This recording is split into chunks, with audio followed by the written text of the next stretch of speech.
He signed the divorce papers smiling, leaned back like the room was already his. I didn't move, not because I'd surrendered, because the only thing that mattered that morning wasn't his signature. It was the file the judge hadn't opened yet. My father left that file. He died 8 months ago, and he still knew my husband better than I did. My husband built a billion-dollar empire, but the divorce wasn't about splitting what we had. It was about reaching what was never his. So I sat there, took the mockery, signed, and then the judge reached for the file. Everyone will have a version of who lost in that room. Mine is the one nobody expected. 3 days before that hearing, I was sitting in another room full of paper. Different table, different silence. Mael Corvin, my father's estate attorney, and now the only lawyer I trusted with what was left of him. Her office looked the way old money sounds. Dark walnut shelves, floor to ceiling, leather volumes nobody reads anymore except women like Mael, brass lamps pooling amber light across a Persian rug older than I was. The Valacourt estate files took up an entire shelf of their own. My father's life reduced to indexed folders. I used to hate seeing them. Now they were the only part of him still working. She sat across from me with her reading glasses pushed to the top of her head and one slim folder open between us, one capped pen beside it. Mael doesn't waste time on comfort when she's carrying something sharp. Thisbe. She folded her hands on the desk. Soren's counsel moved the hearing forward, 19 days.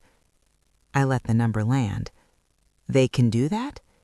They petitioned. The court granted it. Which means they wanted it badly enough to ask. 19 days. Not a scheduling adjustment, a strategy. My father's codicil locked every family asset into a trust my husband could not touch, but that wall only held once probate classification went final, and the classification was still working its way through the system.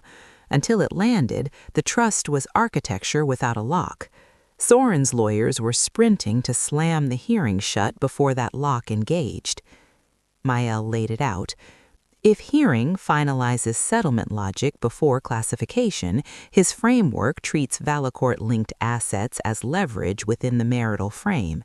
If classification lands first, those assets are trust-held, outside his reach entirely. $620 million on one side of a filing deadline, $34 million on the other. He wasn't fighting over our marriage. He was racing to get inside my family's architecture before the door closed for good.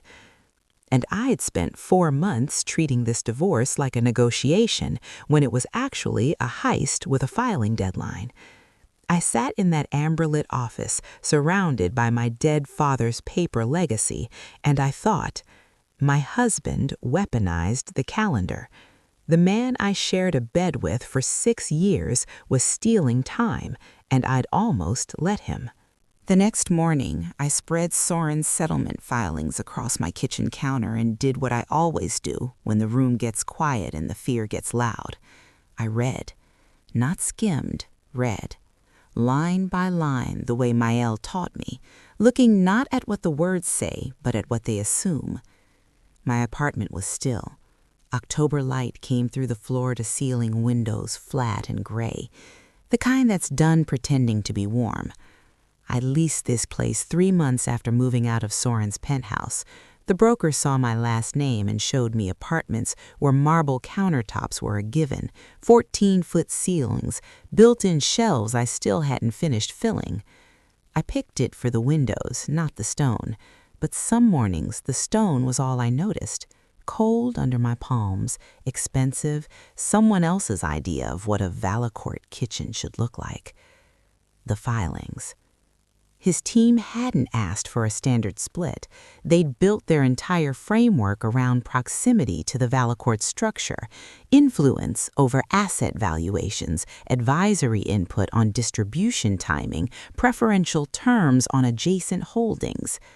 30 pages of careful legal language that assumed the marriage had granted him standing inside my family's architecture. Not a seat at the table, a claim to the table itself. I went through the numbers again. What Soren and I had actually built in 6 years of marriage, in our own names, under our own signatures, came to roughly $34 million. His net worth sat at $1.1 billion. He didn't need my family's money. He needed its rooms, the ones money alone can't open. $34 million buys you everything you'll ever need. $620 million buys you the things Soren Whitlock couldn't build with contracts and concrete. Legacy, the kind that walks into a room before you do. His money opened doors. It didn't make people remember his name once he left. I set the last page down. Behind me, on the bookshelf beside the window, my father's photograph sat turned slightly away from the room. It had been that way for 8 months, since the morning Maëlle called to tell me he was gone. I hadn't straightened it, hadn't moved it. I told myself it was because I hadn't noticed, but I noticed every single morning.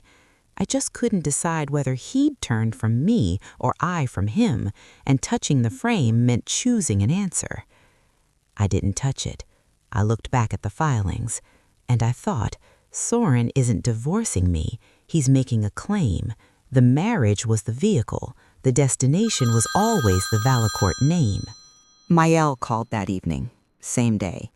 I was still at the counter. The filings had moved from neatly spread to annotated, tabbed, and a legal pad beside them covered in my handwriting.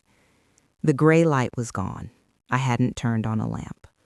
"The amendment is the linchpin," she said. No greeting. Maëlle doesn't greet when she's working. "The probate classification formalizes what your father built. Without the amendment, the Valacourt assets might have stayed accessible in settlement. With it, they're walled off." I knew about the amendment. I'd known for 6 years. That's the part I haven't told you yet. My father amended the estate shortly after I got engaged. I was 27. I'd brought Soren home for the engagement dinner, proud, defiant, presenting the man I'd chosen like evidence that I could run my own life without a Valacourt blueprint. My father was my father. Controlled, pleasant, the kind of man who made you feel welcome in his house and surveilled in his world. He managed everything. The foundation, the trusts, the family name, with precision that looked like warmth until you realized the warmth had conditions. I spent my 20s pushing against that. Every choice I made was a rebuttal to some argument he was having with my future, where I lived, what I studied, who I loved. He never raised his voice about any of it. He expressed displeasure the way old money does, not with words, but with architecture. A trust adjustment here, a board seat made conditional there. Elegant, expensive walls that happened to face whichever direction I was running. So when he amended the estate after meeting Soren, I knew exactly what it was. Or I thought I did. Another wall. Another door quietly closed because I'd walked through the wrong one. I didn't read the amendment, didn't ask what it said, just called him and told him I was marrying Soren anyway, and if he wanted to lock me out of the family structure for punishing me for choosing wrong, that was his right and his loss. He said, "Thisbe, it's not about you." I hung up on him, because of course it was about me. Everything he did was about me. Every wall, every condition, every document he drafted was a room he designed for me to stand in. That's what I believed. For 6 years. Through the wedding, through the marriage, through his death 8 months ago. I never asked him what he meant. Then Maëlle said something that broke the frame. "Your father changed the estate within 2 weeks of meeting Soren. Not after the wedding, not after the first year, not after the 5th or the 6th. 2 weeks after one dinner." 2 weeks. The kitchen was dark. City light through the windows made the marble glow faintly blue. I stood there and did the math that should have been obvious. A slow accumulation of disapproval takes years, an immediate response takes days. My father wasn't watching a marriage sour. He saw something at that table, one dinner, one evening, one conversation, and within 14 days he rewrote his entire estate. Not to punish me, to respond to him. I wasn't ready to accept that, not completely, but the timeline was a crack I couldn't unsee. 6 years I'd carried a story about a controlling father and a free choice I'd made to defy him, and that story had an expiration date printed on it in Mael's precise voice. 2 weeks. I picked up the phone again, not to argue this time.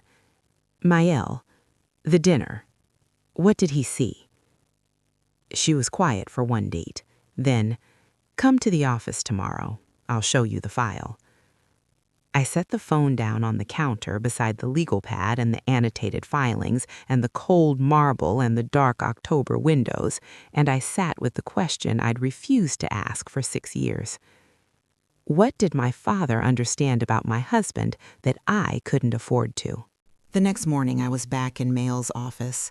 Same walnut shelves, same brass lamps, but this time she'd cleared the conference table and covered it with something I hadn't asked to see. Soren's legal history.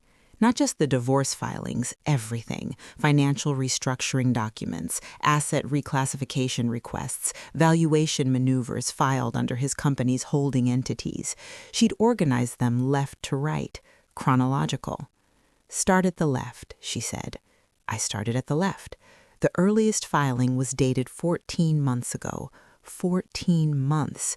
We didn't separate until 10 months ago. He didn't file for divorce until 4 months ago, which meant Soren started restructuring his financial exposure to the Valacourt architecture 10 months before he asked for the divorce. He'd reclassified 3 holding positions, requested independent valuations on 2 properties he knew intersected with family-adjacent assets, and retained a forensic asset strategist, all before he told me the marriage was over. I stood at that table and looked at the timeline, and I thought, every cold dinner, every canceled weekend, every time he came home late and went straight to his study and closed the door, I told myself that was a marriage dying the way marriages die, slowly, quietly, the way things end when no one fights hard enough to save them. It wasn't dying. It was being dismantled. Mael stood beside me. He didn't prepare for a divorce, Thisbe. He prepared for a claim. I wanted to find the version where this was coincidence, a cautious man protecting himself because the marriage felt shaky, but cautious men don't retain forensic asset strategists to map his wife's family trust structure 6 months before filing. Cautious men hired divorce attorneys. Soren hired an architect. The last year of my marriage wasn't a failure. It was a controlled demolition, and I'd been living inside the building. Mael waited until I'd processed the timeline. Then she pulled the amendment file from the shelf. The codicil your father drafted. I have the full provenance. She opened the folder. Initiated 12 days after the engagement dinner. Executed 2 days later. 14 days total from dinner to legal change. 14 days. I'd spent 6 years imagining my father sitting in this office, slowly building his case against my marriage, the way he built everything, with patience and architecture, accumulating reasons, waiting for the evidence to justify the wall. That story made sense. That was the father I knew. But 14 days isn't patient. 14 days is a man who heard something at a dinner table and picked up the phone the next week. Walk me through the dinner, I said. She started to speak. I stopped her. I was there. 6 years ago. The Vaylor Court Estate dining room. Long table. Dark wood that had held a century of polite disagreements. Silver that had been in the family longer than the silver market. Candlelight. Real candles, not decorative. My father didn't do decorative. He sat at the head, 62 years old, napkin across his lap, wine glass a quarter full. That particular stillness of a man who'd built his authority by never reaching for it. I sat beside Soren, 27 and defiant, and so proud I could taste it. I'd brought home a man who'd built $1 billion empire from nothing. No family name, no inherited architecture, no walnut shelves lined with someone else's legacy. Self-made. I wanted my father to see that. Soren was impressive. I'll give him that even now.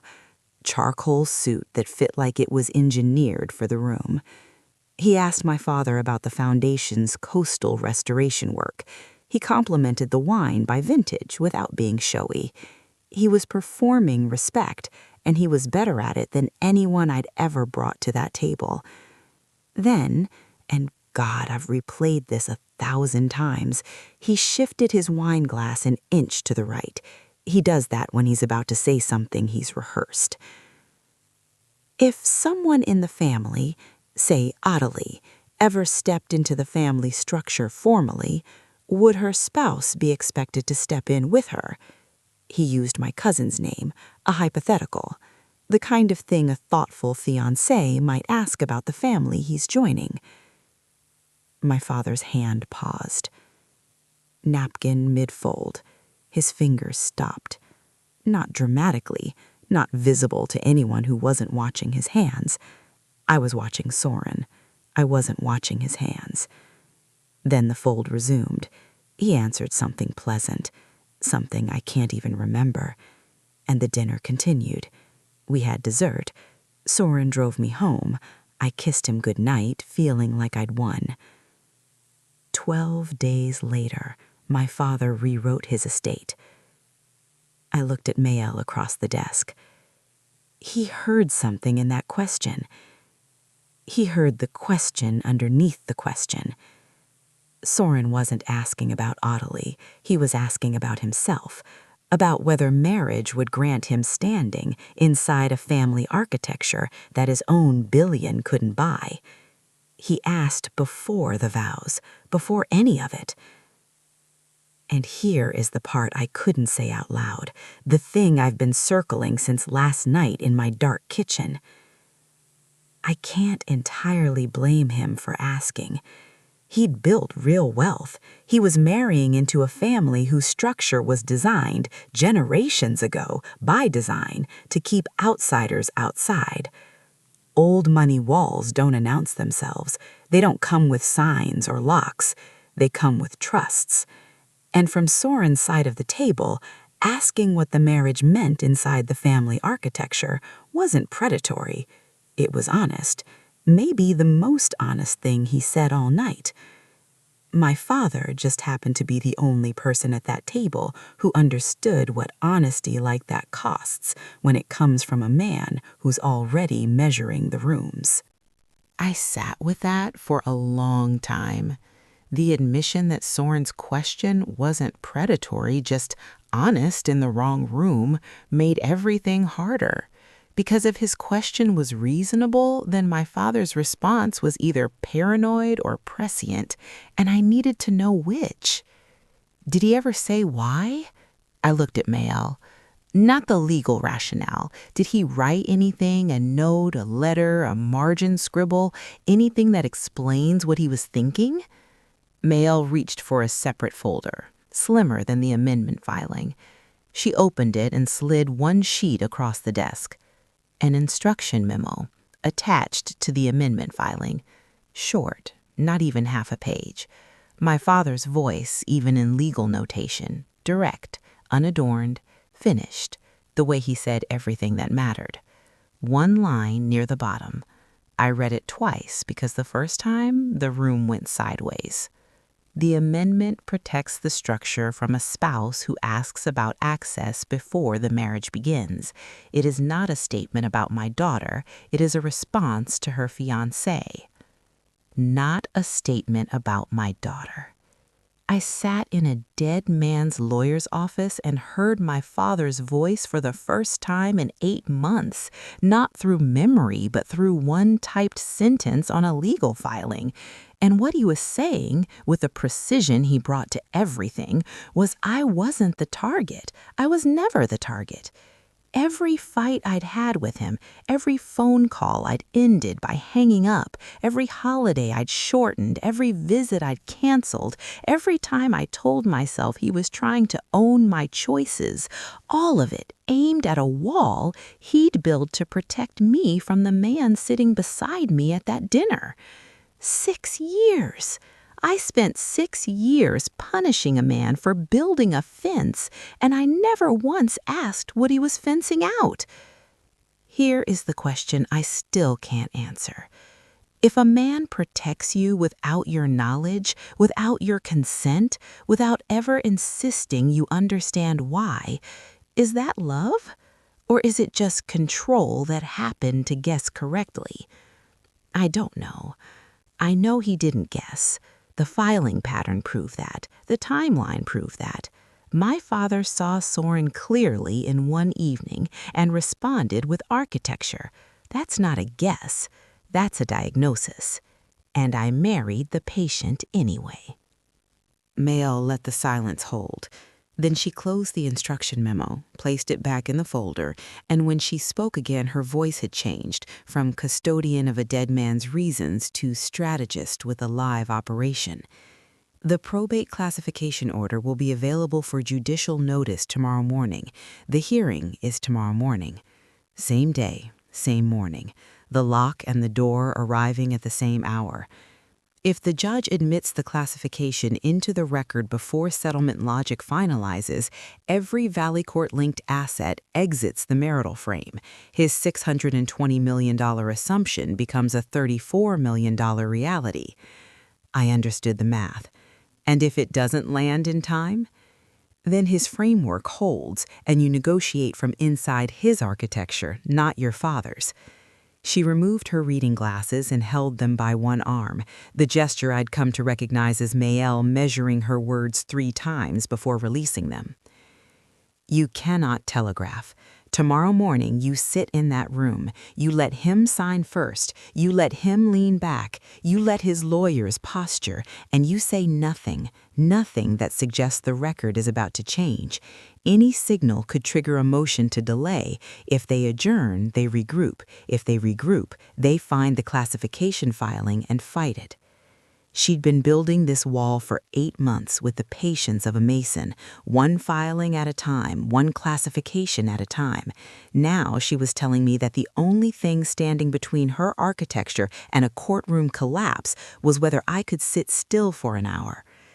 You're asking me to sit there while he mocks me and say nothing? Mael set her glasses, one deliberate placement. I'm asking you to trust your father. And those words landed in the exact place my father's memo had cleared, the space where defiance used to live and grief now stood with nothing to lean on. I agreed, not with peace, not with confidence, with the brittle discipline of a woman who just learned she owed a dead man an apology she could never deliver, and the least she could do was hold still enough for his last wall to stand.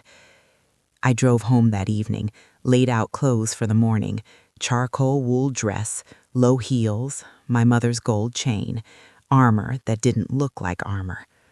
The photograph on the bookshelf was still turned away. I walked past it to the bedroom. The clock on the kitchen wall ticked the same way it had for 3 days, but now I knew what it was counting toward. The morning arrived the way mornings do when you've been awake since 4. Not suddenly, just a slow shift from dark to gray behind the windows. I put on the charcoal dress, low heels, my mother's gold chain, pearl studs. I looked at myself in the mirror and thought, this is what armor looks like when it can't look like armor. Mael met me in the courthouse lobby, black suit, one folder, one capped pen. She looked at me the way a surgeon looks at a patient before counting backward. Remember, nothing changes until the record changes. The hearing room was smaller than courtrooms in movies, long tables, water pitchers, microphones, fluorescent overheads softened by wood paneling, a court reporter at a small desk near the judge's bench. No gallery, no crowd, just the parties, their counsel, and the record.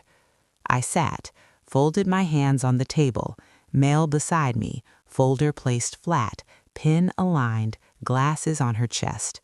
Our side of the table, one folder, two women. Then Soren walked in. Navy suit, white shirt, collar open, the Patek Philippe catching fluorescent light at his wrist. He placed his leather portfolio on the table with one hand, the way he places everything, as if the surface had been waiting. His counsel had arranged a wall of documents opposite, binders, tabbed filings, the physical architecture of confidence. He looked at me across the table, not with cruelty, with settled confidence of a man who'd already done the math. I'd seen that look across restaurant tables, across our kitchen island, across hotel rooms in cities I can't remember anymore. It meant, I've already won. I want you to know it without saying so. I held his gaze for 1 second, then I looked at my hands. Trust your father. His counsel laid out the settlement framework, referencing Valacourt-linked assets as though my family's architecture was simply available, reachable, theirs to divide. Soren signed, pen moving smoothly, the penmanship of a man for whom rushing would suggest something was at stake. He leaned back, the pen tapped the table once, a punctuation mark. My turn. I signed without performance, steady hand, tight chest, eyes on the paper, because looking anywhere else would crack the discipline my father's wall required. The imbalance was visible to everyone in that room. He looked like the winner. I looked like the woman absorbing the loss. His counsel shifted papers with the posture of closing procedure. But Mail had not moved. Her folder remained closed. Her pen remained capped. She was watching the judge. The judge paused, not dramatically, procedurally. She adjusted her reading glasses, looked at something on her bench, something that had not been part of the hearing's original docket. Counsel, the court has received a filing for judicial notice regarding a probate matter relevant to asset classification in this proceeding. She looked at Soren's lawyer. Are you aware? His lawyer straightened. We have not reviewed that filing, Your Honor. The judge opened the file. Slim, unremarkable, the same file I'd forced myself not to look at since I sat down, because looking would have been a signal, and a signal would have been the end. She read the controlling clause into the record. I heard the words the way you hear a surgeon delivering results, your body receiving them before your mind processes the language. The Valacourt family assets, all $620 million, held in a discretionary spendthrift trust, distribution at the sole discretion of the appointed trustee, not marital property, not divisible, not reachable by spousal claim, trust established by amendment 6 years ago, probate classification formalized as of this morning's filing. As of this morning. I watched Soren. He was still leaning back when the judge began reading. What happened to his body happened in sequence, like weather, not like a switch. Probate matter. His shoulders moved forward, 1/2 inch. His body knew before he did. His pen stopped mid-tap. His hand went flat on the table. His lawyer leaned toward him and whispered something. He did not turn his head. His jaw set. The architecture of the smirk, that micro-expression I'd watched him wear across 6 years of dinners and departures, collapsed, not into anger, into blankness, the expression of a man running numbers and finding no root. Then he looked at me. For the first time in the entire proceeding, he was looking at me as though I was a person who might have known something he didn't. I held his gaze. I did not smile. I did not speak. I held. Mayel opened her folder. One document, inside. She slid it toward the court reporter. One motion, the work of 8 months and 6 years and 1 dinner and 14 days delivered in 2 seconds. Soren's counsel requested a recess. The judge granted it. The room emptied, chairs scraped, doors opened and closed. His pen lay still beside his hand on the table. He did not pick it up. The corridor was beige, scuffed linoleum, fluorescent strips humming above acoustic ceiling tiles, a hallway that didn't care who was standing in it or how much they were worth. I stood near a window. October light, flat, gray, exactly the same light that had come through my apartment windows 3 days ago when I first spread the settlement filings across the counter. 3 days. It felt like 3 years. Mail was on her phone 20 feet down the hall, confirming filing timestamps with the probate office. Professional, unhurried. She'd built this for 8 months, and it had performed exactly as designed. For her, the morning was machinery working. For me, it was autopsy. Soren's team was behind a closed conference room door at the far end of the corridor. I could hear nothing through it. The door was institutional, thick, heavy. Whatever was happening behind it stayed behind it. I replayed what I saw. Not the legal turn, not the clause, not the numbers, not the procedural language that moved $620 million outside his reach in 3 sentences. I replayed the look. The moment the judge read the controlling clause, Soren's face did not grieve. It did not rage. It recalculated. His eyes went to his lawyer, not to me. His jaw set, and the muscle underneath wasn't clenching in pain. It was clenching the way it clenches when he's running numbers, when he's measuring a room for exits. I'd seen that jaw 100 times across boardroom tables when a deal shifted. It was the jaw of a man assessing damage, not a man losing a wife. And that was the answer. The one my father had seen across a dinner table 6 years ago. The answer to the question I hadn't known I was asking until this morning. Did Soren love me, or did he love the structure I came with? I watched the answer cross his face when the numbers changed. He was calculating, not mourning. My father didn't just protect the assets, he protected me from ever having to wonder. And now I didn't have to wonder. I had watched the proof walk across my husband's expression in real time, the way weather crosses a landscape, visible, undeniable, already moving toward the next position before the current one was finished. 6 years. I gave 6 years to a man who looked at his lawyer before he looked at me when the ground shifted. And here is what I can't forgive myself for. I almost didn't see it. If I hadn't spent 3 days in Mail's office learning to read the architecture, the filings, the timeline, the amendment, the dinner, the memo, I might have watched that same expression and called it shock, called it hurt, called it a husband processing a legal blow. I might have felt sorry for him.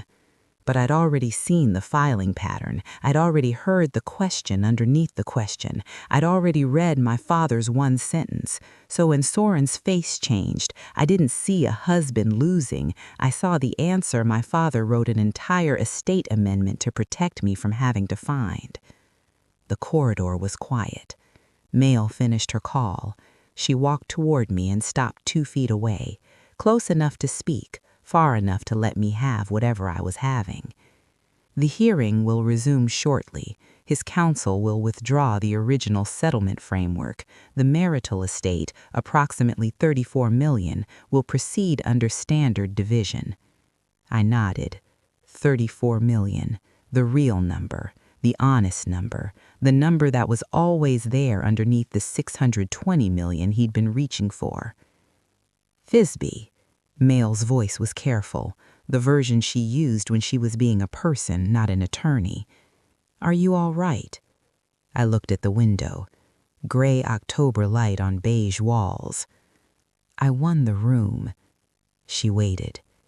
The harder question is whether I can survive what winning taught me. The hearing resumed 12 minutes later. Soren's counsel stood and withdrew the original settlement framework. The words were procedural. The room absorbed them without ceremony. The marital estate, $34 million, would proceed under standard division. The Valacourt trust assets, $620 million, confirmed as outside the marital frame, unreachable. The honest numbers, finally, on the record. Soren did not speak. His pen lay on the table where he'd left it during the recess. He did not pick it up. An hour ago, that pen had signed divorce papers with the ease of a man punctuating a victory. Now it sat on the wood like a prop from a play that closed mid-performance. The hearing concluded. The judge exited. His lawyers gathered their binders. All that preparation reduced to boxes carried out by associates who wouldn't look at me. Soren stood. He looked at me one last time. Not the recalculating expression from the recess, quieter than that. A look I might have called pain if I hadn't spent 3 days learning to read what his face actually does under pressure. He walked out without a word. The door closed behind him with the institutional thud of thick wood on a metal frame. Mayel and I were the last in the room. In the corridor, she reached into her briefcase and handed me the instruction memo, my father's one-line explanation, the same sheet I'd read in her office yesterday. "You should keep this." I took it, read it one more time, standing in a courthouse corridor that smelled like recycled air and old carpet, not Mayel's office with its walnut and brass and leather volumes, just linoleum and fluorescent light and a dead man's voice typed on legal paper. The amendment protects the structure from a spouse who asks about access before the marriage begins. It is not a statement about my daughter. It is a response to her fiancé. Same words, different woman reading them. Yesterday I'd been shaken. Today I was awake. I folded the memo and slipped it inside my coat pocket, against my ribs. Then I reached for my phone. Not on purpose.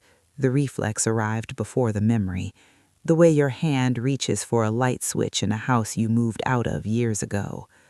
I was going to call my father, to say, "I understand now. I understand what you saw at that dinner. I'm sorry I spent 6 years fighting the wrong wall." He died 8 months ago. The call had nowhere to go. I put the phone back. Mayel walked with me to the lobby. She stopped at the door. Filings to handle, forms to submit.